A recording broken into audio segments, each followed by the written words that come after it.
فينالمون طلعنا العرب ما نحبوش بعض.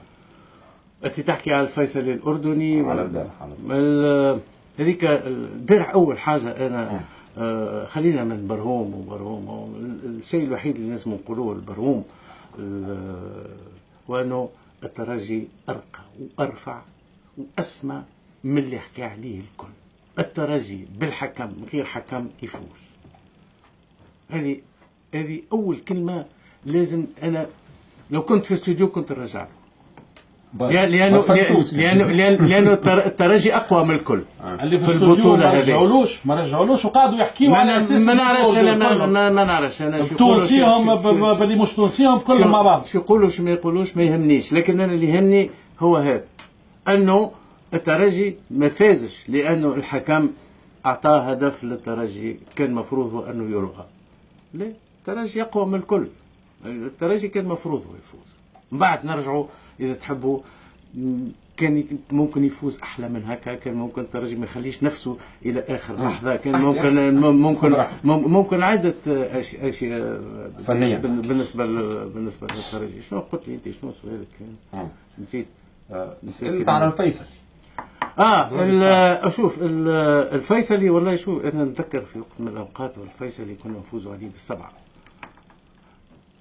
والله ما نعرف مرة فزنا عليه 7 صحيح وفزنا 4 وفزنا هو تاريخ الأسود مع في البطولات العربية دائما هذه النتائج تحسن. صحيح ولا تحسن. عنده خليل هذاك اللاعب بن عطية عنده لوكاس هذاك البولندي مشاكس شوية لكن زويل عنده الرواشد 3-4 لاعبين تحسنوا لكن مش لدرجة وأنهم ينافسوا الترجي لأنهم غلطوا. النتيجة غلطتهم. ولما يكون فريق اللي ما عندوش خبرة كبيرة في البطولات العربية هذا اللي يصير هذا يصير له اللي صار البارح. وعيب معناتها أكبر عيب في حق الترجي أكبر عيب في حق البطولة العربية أحببنا وكرار والمدير الفريق يضرب براس الحكم ومازال فوق الميدان. وقت التتويج موجود طلعوا وقت التتويج موجود. يعني وين الحكم الرابع